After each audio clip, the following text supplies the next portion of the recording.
morning anh. Dạ. Wow, cái vụ đẹp quá anh. Hôm nay anh có hẹn ký hợp đồng khách mới. Dạ. Khoảng lúc 11 giờ. Để lên lầu. Ok, dạ lên lầu.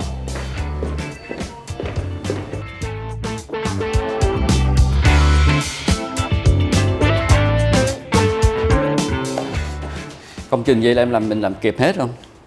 Bây giờ nếu mà ký hết một lượt là 3 công trình một lượt luôn rồi. Một lượt luôn á. 4 hả? Chắc là em phải làm một cái waiting list rồi.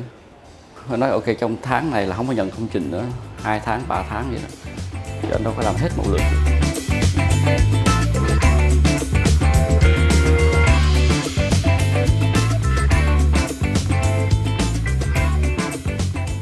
So, hôm nay ngày ký hợp đồng anh sẽ giải bạc gì đây? Họ bạc họ không thấy. Hả? Cái hơi bự. So,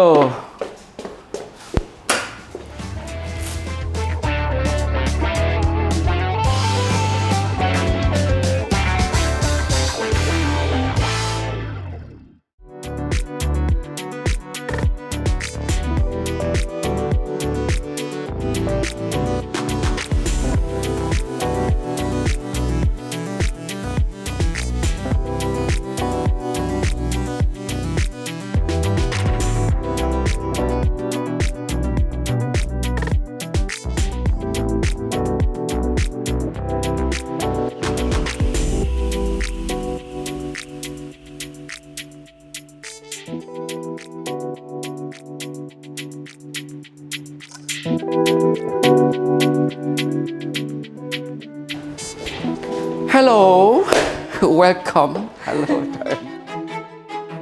chào anh, dạ, Duy Băng đúng không? Dạ, dạ, chắc là mẹ em ngồi đây đi ha, chắc là mẹ ông xã ha, đó, anh Vũ đúng không? Mẹ anh Vũ ngồi đây.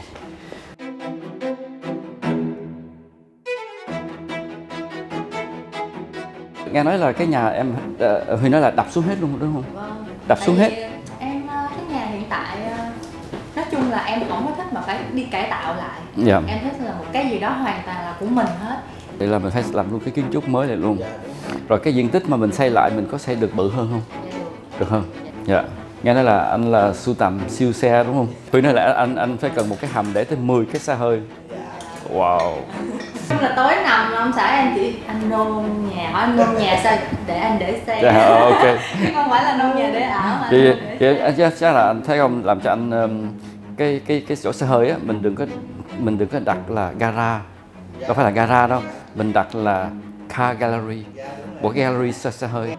Anh thấy có một nhà thiết kế đang rất nổi tiếng ở Việt Nam, hầu như là đứng đầu Việt Nam hiện tại, đó chính là Quách Thái Công. Nhưng mà cái thời điểm đó là hai vợ chồng lại chưa có cái dự định để xây một cái căn nhà, và cứ nói thì biết thì để đó thôi. Sau đó anh Vũ cho Băng coi rất là nhiều cái công trình của Quách Thái Công.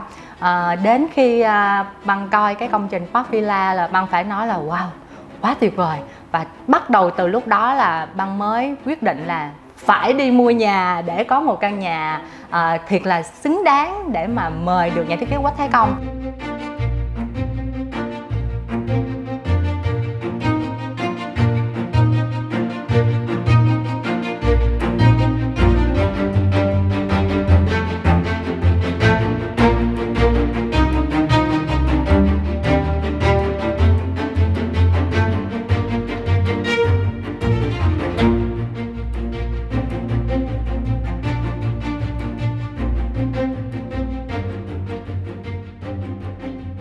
Nhưng mà hiện nay em ở trong villa, ở trong căn hộ. Em đang villa.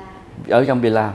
Tại vì cái đất nước mà nó phát triển như Hàn Quốc hồi xưa á, là người ta cũng từ ở nhà, cái xong rồi đất nước phát triển cái người ta mới xây nhà lầu cao lên, cái ai cũng chạy vô nhà lầu ở hết, bắt mua căn hộ, xong mua penthouse, cái xong rồi mình kinh tế mình phát triển tiếp tục nữa, cái mình dọn ra penthouse lại, cái mình vô villa lại. Có là người nào mà dọn vô villa rồi là trải qua cái giai đoạn mà ở trong căn hộ rồi, có là từ từ là trở lại xuống hết, bây giờ đang xây nhà lầu cao, bắt đầu người ta có tiền người ta mua căn hộ. Nhưng mà người nào thật sự có thật nhiều tiền á thì người ta ở villa không. Bình thường khách hàng muốn anh thấy công thiết kế thì rất là nhiều. Thường thì họ sẽ đến showroom và muốn gặp liền, nhưng mà thường sẽ không gặp, bắt buộc phải có một cái appointment trước khi mà gặp, nên Khánh sẽ ghi nhận lại thông tin trước và đưa cái appointment đó gặp anh Luis. Anh chị Duy Băng á là đã tìm hiểu showroom mình là trước đã xem qua những cái clip rồi.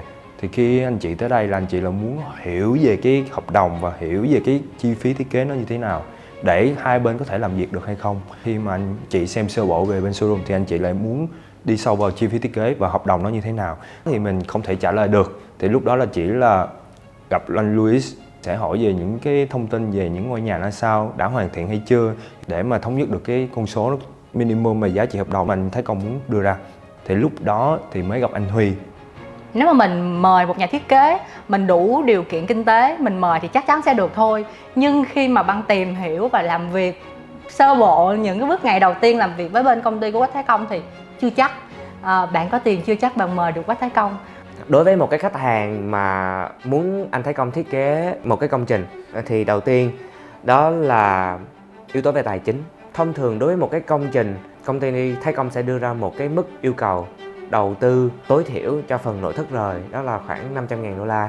Đây là một cái mức để khách hàng có thể hình dung được, nhưng mà nó còn tùy thuộc vào mỗi cái yêu cầu của mỗi công trình nữa. Ví dụ như một cái công trình mấy ngàn mét vuông hoặc là một cái công trình cái yêu cầu rất là lớn thì tất nhiên là cái mức đầu tư tối thiểu của công trình do công ty Thái Công đưa ra nó phải tương ứng với lại cái yêu cầu của khách hàng. Còn cái việc 500.000 đô la này nó giống như là một cái định vị để những cái người khách nào mà có khả năng tài chính như vậy thì sẽ đáp ứng được cái yêu cầu của công ty Thái Công đưa ra để thực hiện những cái công trình do chính anh Thái Công thiết kế.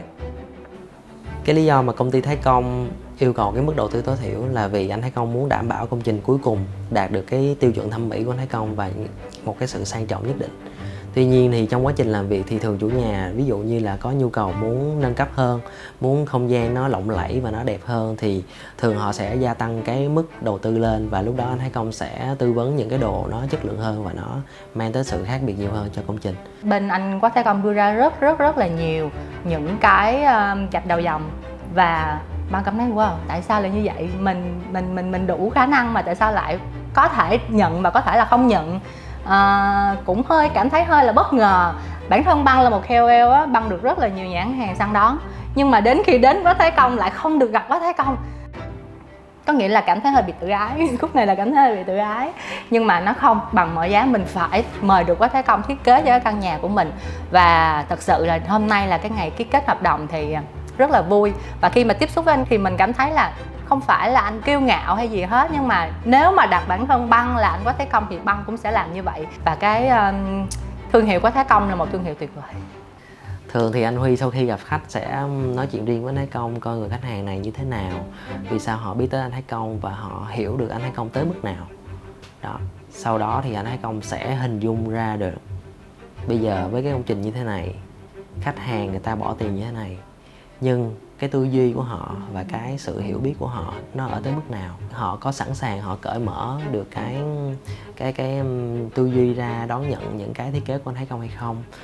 Tại vì những thiết kế anh Thái Công thì mỗi công trình mỗi khác, và mỗi công trình anh Thái Công đều phải biết rất là rõ chủ nhà thì mới thiết kế được. Nên cái việc mà sự đồng điệu về giống như về trí tuệ, về tư duy cũng như là về những cái gu thẩm mỹ bên trong thì nó cũng rất là quan trọng trong quá trình làm việc. Nên Thái Công sẽ là người quyết định cuối cùng. Mà anh Thái Công cũng không thể nào làm một lượt nhiều công trình. Cũng chính vì lý do đó mà Huy và anh Thái Công cũng lựa chọn những cái công trình nào phù hợp với một cái cương vị là một cái người làm việc trực tiếp với khách hàng. Thì Huy phải làm sao để giải quyết được những cái lời yêu cầu của những cái người khách hàng càng ngày càng nhiều hơn, nhưng mà vẫn đảm bảo được những cái công trình trong tương lai được diễn ra suôn sẻ và vẫn đạt được cái chất lượng như anh Thái Công mong đợi. Huy sẽ tạo ra một cái danh sách khách hàng gọi là waiting list, thì những cái người khách hàng nào đến trước thì mình có thể là phải đặt booking để có thể là không có làm liền, nhưng mà có thể là chờ đợi 1-2 tháng, hay là sẽ một cái cách khác có thể là cái mức đầu tư của mỗi công trình nó sẽ được tăng lên để anh Thái Công có thể lựa chọn được những cái người khách hàng và phù hợp với cái tiêu chí của anh Thái Công trong tương lai. Thì khi mà Băng nhận được những cái lời mà góp ý của bạn bè là Băng nên suy nghĩ lại về cái vấn đề mời Quách Thái Công. Bản thân mình cũng là một người từng đắn đo suy nghĩ nếu mà hai cái này nó giống nhau, một cái nó thương hiệu dạng giống như là nó na ná thì mình sẽ sử dụng cái thương hiệu rẻ tiền hơn để mình tiết kiệm. Nhưng mà đó là lúc mà kinh phí mình chưa dồi dào. Nhưng khi mà mình đã đầy đủ rồi thì chắc chắn mình muốn một cái gì đó tốt nhất, và anh Thái Công là một cái tốt nhất trong những cái tốt nhất. Người nào mà có tiền thật sự thì người ta sẽ tìm tốt nhất trên thế giới này dịch vụ cho mình. Thí dụ em có tiền nhiều thì em bệnh thì em tìm người bác sĩ tốt nhất của em, hiểu không? Em thích ăn món ăn ngon thì em tìm nhà hàng nào làm ngon nhất cho em ăn. Thì em muốn một ngôi nhà đẹp thì em tìm người thiết kế tốt nhất thiết kế cho em. Thì đó là đẳng cấp từ yêu cầu và từ tư duy nó mới ra cái sản phẩm được. Còn những người mà đi tìm ai mà làm rẻ hơn đó thì rẻ hơn á rất là dễ làm. Bây giờ nội thất cho anh á, mà anh đi tìm mà đồ nội thất mà càng ngày càng đắt hơn nữa, càng quý hơn nữa thì nó càng ngày nó càng khó đi, nó rất là mỏng ở trên đây.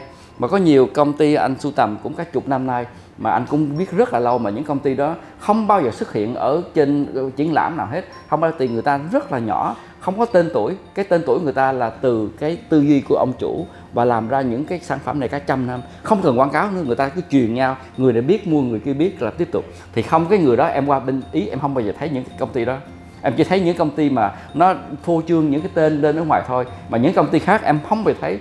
Cho nào mà bắt đầu mình ngồi xuống em sẽ thấy những cái sản phẩm rất là lạ.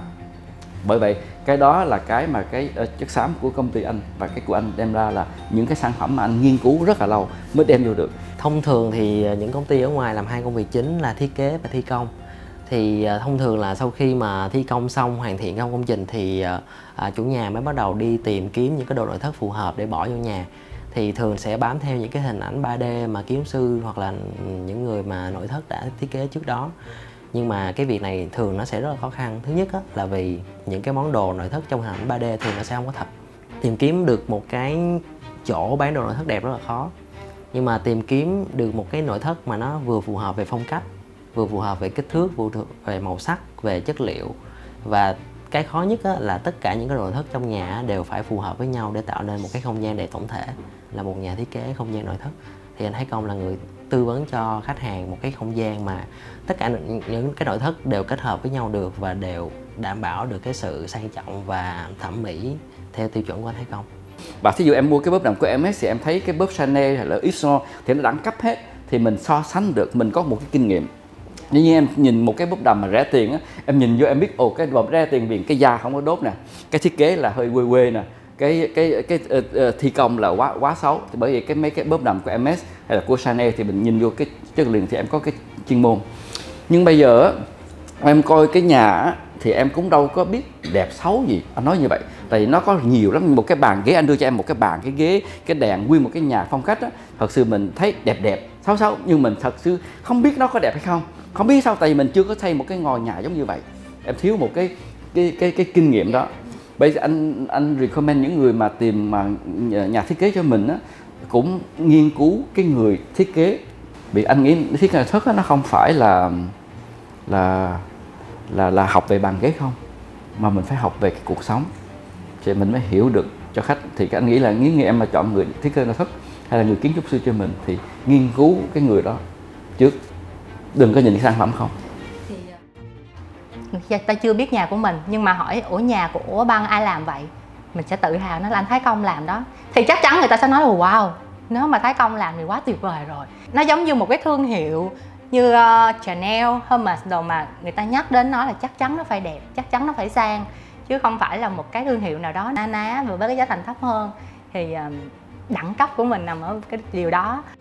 Em có tương tự em mặc áo Chanel mà em đi mua vải rồi em tới cái nhà may em nói cái hình áo của Chanel rồi may cho tôi y chang cái áo Chanel lại, mặc cái đó thì cái trình độ của mình nó sẽ tuột lúc.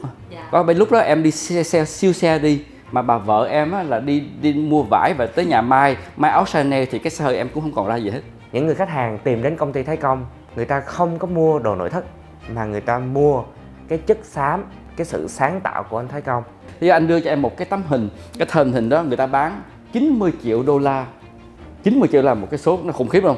Nhưng mà nếu mà em không biết thì em nói ồ cái hình này con trai tôi vẽ cũng được, nó quẹt nhớ đuôi em, đúng không? Nhưng mà nếu mà mình mà người mà văn minh có văn hóa mà hiểu biết cao á, thì không có đánh giá cái hình 90 triệu được. Người ta nói tôi không có chuyên môn, cái này tôi không có, nó không có nằm trong cái tầm nhìn của tôi không có nhìn ra nó được. Nhưng bởi vì tôi không có nói là đẹp hay xấu. Nhưng mà nếu mà tôi vậy thì tôi phải nghiên cứu cái ông họa sĩ đó, ông là từ đâu ra. Ông là tên là Picasso là cái bao nhiêu viện bảo tàng đã trưng hình Picasso rồi, bao nhiêu người đã sở hữu Picasso, thì tôi chưa biết hình này nhưng mà tôi biết là cái ông này là quá nổi tiếng, ông vậy thì chắc cái hình này có cái giá trị 90 triệu đô la thì có giá trị nó thật của nó. Tại vì nếu mà ông có một cái quá khứ như vậy, nếu bây giờ một cái người mà mình nói cái này bán 90 triệu mà cái quá khứ không có hết trơn á, thì cái này là chắc ảo rồi đó, chắc là xạo rồi đó, bán ra mắc tiền. Nhưng mà thấy ông này chưa bao giờ một cái tấm hình nào, chưa thấy một quẹt là bán 90 triệu, sao mình mua? Bởi mình không có mình không có phân tích được cái tấm hình đó, thì mình tìm cái nguồn gốc của cái người. Thì anh nghĩ mấy người vẽ nhà ở đây cũng giống như vậy. Nó thì em chưa biết thì em có cái nguồn gốc của cái người mà vẽ ra một cái nhà sang trọng á, người ta có sống trong không gian đó chưa? Mình không có coi cái sản phẩm người ta, mình coi cái cuộc sống cái người vẽ ra, người ta có sống không gian đó hay không, người ta có cái kinh nghiệm sống cuộc sống đó hay không, mới vẽ ra cái cuộc sống đó được, mới tư vấn cái cuộc sống. Chúng ta xưa sang trọng mà tư vấn người khác sang trọng được. Anh Thái Công bằng cái khác hơn hẳn so với những cái nhà thiết kế khác ở cái điểm nào đó, chính là anh không chỉ thiết kế không gian sống mà anh còn thiết kế cả phong cách sống, cả thói quen sống, và anh nâng tầm cái cuộc sống của mình lên. Thì đó là những cái mà rất là khác biệt so với những nhà thiết kế khác mà không ai đem lại được cho Divan hết.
Chi tiết cái sở thích của em thích sao, anh muốn coi cái quần áo collection em mặc kiểu hiệu gì thích nhất, em mặc làm sao để anh hiểu cái gu của em chút. Em sẽ thích thức dậy mấy giờ, em làm gì buổi sáng ông chồng đi về mấy giờ, hai người có ngủ người cu trước ngủ sau hay không.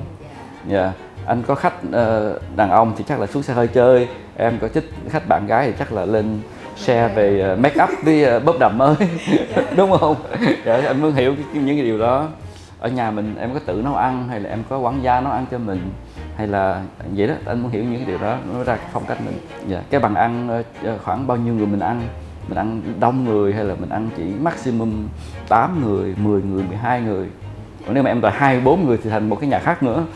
Đối với những người khách hàng mà muốn thực hiện một cái công trình do chính anh Thái Công thiết kế thì nó sẽ ngoài những cái yếu tố về tài chính cũng như là thời gian của công trình, thì một cái yếu tố thứ ba đó là một cái yếu tố về con người thì cũng rất là quan trọng. Khi mà anh Thái Công thiết kế thì anh Thái Công đi rất là sâu vào những cái lối sống riêng của một cái người cá nhân đó, thì anh Thái Công sẽ nghiên cứu rất là rõ cái người chủ nhân đó như thế nào thì mình mới đưa ra được một cái thiết kế, một cái căn nhà để có được một cái công năng sử dụng phù hợp cũng như là một cái phong cách nội thất phù hợp với cái người chủ nhân đó. Bởi vậy cái cá tính của người chủ nhân nó phải thực sự là phù hợp với anh Thái Công. Hai người phải có một cái sự đồng điệu về thẩm mỹ cũng như là một cái cách tư duy trong cuộc sống thì mình mới có thể hợp tác và mới có thể là đi đến một công trình tốt đẹp và hai bên mình mới hiểu nhau. Tại vì thiết kế này nó không phải là chỉ thiết kế 1-2 ngày là xong, mà đây là quá trình làm việc rất là lâu cùng nhau. Bởi vậy mình phải cần hiểu và mình phải cần một cái sự phù hợp thì mình mới có thể hợp tác, mới có thể là cùng nhau làm việc để đi đến một cái công trình thực sự là mong muốn của cái người chủ nhân đó. Em mỗi em đi đâu á, em thấy chỗ nó cũng đẹp, nhưng mà em nói cái này chỗ này cũng đẹp, nhưng mà nhà mình cũng đẹp nữa. Mình thấy không em? Không phải đẹp hơn vậy, tại mỗi chỗ nó kiểu khác đi. Thí dụ anh làm cho em phong cách mà hiện đại đi, Thì em đi qua Paris, em ở không gian cổ điển, em thấy cổ điển này cũng đẹp nhưng mà cái nhà từ hiện đại cũng đẹp. Hay là ngược lại, anh đã thiết kế cho em một không gian cổ điển mà em đi qua Miami, biển khác hẳn và cái cũng rất là đẹp, nhưng mà nói cái chỗ này đẹp nhưng mà nhà tôi cổ điển cũng đẹp. Còn có nhiều người mà chưa có một cái nhà đẹp á, thì người ta cứ đuổi theo cái vấn đề là người ta đến đâu người ta cũng thấy đẹp hết trơn. Người ta qua Paris thấy cổ điển hơi đẹp, cái về nhà cái sửa thành phong cách cổ điển, cái xong rồi cái đi Mỹ, đi Miami thấy hiện đại màu xanh trắng, cái về nhà cái sửa thành màu xanh trắng ở hiện đại. Thì người ta cứ đuổi theo hoài nhưng mà người ta không có một cái kết thúc, không có đuổi theo được. Thì nếu mình làm một cái phong cách nào thì làm cho đúng, nếu mình làm cho đúng rồi thì mình không có còn phân vân nữa, nó đúng hay sai, nó đẹp hay xấu. Thì mình làm một lần là mình làm cho đúng thì em sẽ thấy cái điều nó hợp với mình.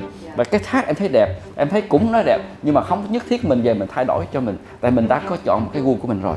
Còn người nào mà chưa có gu, chưa có một cái thẩm mỹ đúng cho mình á, thì lúc nào cũng bay bổng bay hết trơn mà chưa bao giờ đáp xuống được mà thấy đây là của tôi đây. Bằng tin là với cái kinh nghiệm và cái trình độ hiểu biết của anh, chắc chắn anh sẽ cho Băng một cái đẳng cấp mà đó giờ Băng chưa được trải qua. Wow, em không tưởng tượng được nó là như vậy thì mới xứng đáng để mình trao hết toàn bộ niềm tin của mình cho anh Thái Công. So, vậy là hôm nay mình sẽ ký hợp đồng nhận công trình này. Ok.